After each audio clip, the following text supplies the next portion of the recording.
के लिए अपना एयर स्पेस बंद किया तो भारत ने भी पाकिस्तान के लिए अपना एयर स्पेस बंद कर दिया है और अब पाकिस्तान के विमान पूरब में जाने के लिए चीन का चक्कर लगा रहे हैं। जाहिर है भारत के एयर स्पेस स्ट्राइक से पाकिस्तान की एयरलाइन कमर टूटनी तय है। देखिए इस पर यह रिपोर्ट।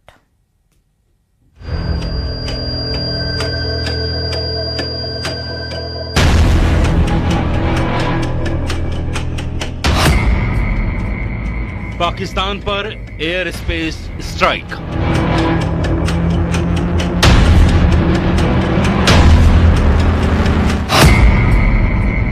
जल प्रहार के बाद वायु प्रहार।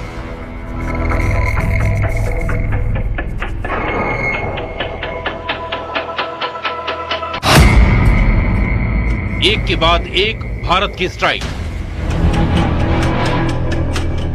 भारत ने पाकिस्तान को करारा जवाब देते हुए अपने एयर स्पेस को पाकिस्तान की उड़ानों के लिए बंद कर दिया है। पाकिस्तान ने भारत के लिए अपना एयर स्पेस बंद किया, उससे भारत को ज्यादा फर्क नहीं पड़ने वाला, लेकिन पाकिस्तान को पूरब में जाने के लिए भारत के एयर स्पेस की सख्त जरूरत है। लेकिन अब उसको ये सहूलियत नहीं मिलने वाली और उस पर एयर स्पेस वाली स्ट्राइक से उसका तगड़ा नुकसान होने वाला है। भारत के ऊपर पाकिस्तान एयरलाइन की उड़ान बंद। पाकिस्तान के प्राइवेट जेट भी नहीं भर सकेंगे उड़ान। पाकिस्तानी मिलिट्री के विमानों को भी इजाजत नहीं। पीआईए के लीज पर लिए विमानों पर भी लगाई गई पाबंदी। पाकिस्तान के लिए भारतीय एयर स्पेस पूरी तरह बंद। अब पाकिस्तान के विमानों को कहीं भी उड़ान भरना होगा तो उसे पूरे चीन का चक्कर लगाना होगा और ये भी संभावना है कि उन्हें चीन में उतरना भी पड़े ताकि आगे के सफर के लिए वो ईंधन भरवा सके। जाहिर है भारत ने पाकिस्तान की कमर तोड़ने वाला एक और फैसला लिया है। इसका सबसे बड़ा असर पाकिस्तान इंटरनेशनल एयरलाइंस की कुआलालंपुर जाने वाली दो रूट्स PK 8945 और PK 8989 पर पड़ा है। पहले ये फ्लाइट्स लाहौर से भारत होते हुए कुआलालंपुर जाती थी, जिससे दूरी कम और वक्त बचता था। लेकिन भारत के एयर स्पेस बंद करने के बाद अब इन्हें चीन होते हुए जाना पड़ रहा है। इस नए रास्ते से 3 घंटे ज्यादा समय लग रहा है। कल से ही ये फ्लाइट्स नए रास्ते पर उड़ान भर रही हैं। जैसे को तैसा की नीति पर चलते हुए भारत ने साफ कर दिया है कि जवाब अब सिर्फ जमीन से नहीं आसमान से भी मिलेगा। भारत एक ही जगह से नहीं पाकिस्तान को हर जगह से तोड़ रहा है। कभी डिजिटल स्ट्राइक, कभी वाटर स्ट्राइक, कभी डिप्लोमेटिक स्ट्राइक, कभी इकोनॉमिक स्ट्राइक और अब एयर स्पेस स्ट्राइक। वही पाकिस्तान ने अपना एयर स्पेस बंद करके खुद अपने पैर पर कुल्हाड़ी मारी है और उसे लाखों करोड़ डॉलर की चपत लगने लगी है। पाकिस्तान को भारतीय विमानों से मिलने वाली ओवर फ्लाइट फीस का अब नुकसान उठाना पड़ेगा। एक बोइंग 737 के लिए औसतन $580 और बड़े विमानों के लिए इससे भी ज्यादा फीस पाकिस्तान को मिलती थी।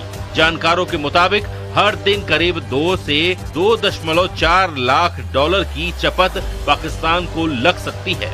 लैंडिंग, पार्किंग और अन्य शुल्क जोड़ ले तो कुल नुकसान $3.5 लाख तक पहुंच सकता है।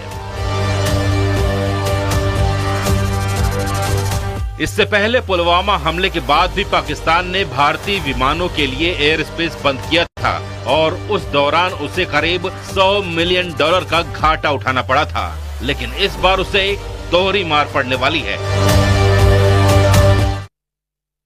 पाकिस्तान के रक्षा मंत्री ख्वाजा मोहम्मद आसिफ के तेवरों में 48 घंटे में जबरदस्त यूटर्न देखने को मिला।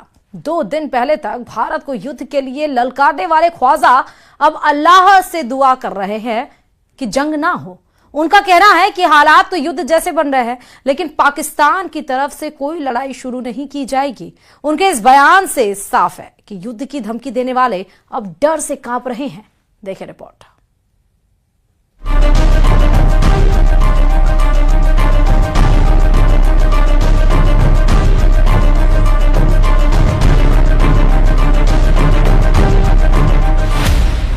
पाकिस्तान के जंगबाज मंत्री के बदले सुर।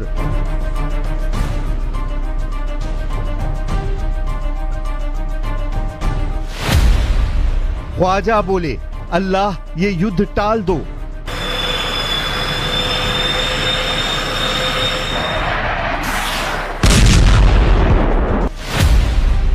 पिटने से पहले पाकिस्तान का सरेंडर। पाकिस्तान के युद्ध उन्मादियों की हवा खराब हो गई है। बात बात पर एटम बम की धौंस जमाने वाले पाकिस्तानी मंत्रियों के सुर बदल गए हैं। पाकिस्तान के रक्षा मंत्री ख्वाजा मोहम्मद आसिफ का लेटेस्ट बयान सुनकर आप हैरान हो जाएंगे। ये वही ख्वाजा हैं जिन्होंने भारत को युद्ध के लिए 2 दिन पहले ललकारा था, लेकिन अब जनाब का नया बयान सुनिए। बंदे ने अल्लाह से युद्ध को किसी भी हाल में टाल देने की दुआ मांगी है। कहूँगा कि एक क्लैश की सूरत हाल बिल्कुल नज़र आ रही है। अल्लाह करे एवर्ट हो जाए, हम कोई जंग मुसल्लत हमारी तरफ से तो कतई तौर पे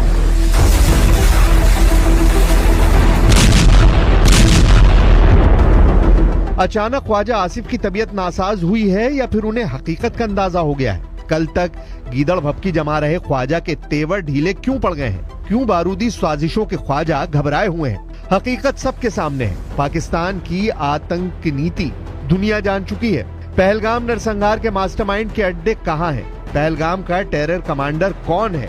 पहलगाम हमले के सूत्रधारों का एक एक सिरा जुड़ गया है।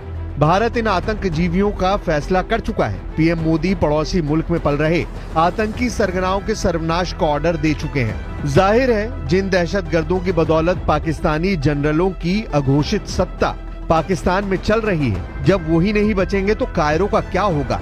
वही खौफ अब ख्वाजा जैसे लीडरों को खाए जा रहा है। इसलिए ख्वाजा अल्लाह से जंग टालने के लिए दहाड़े मार रहे हैं।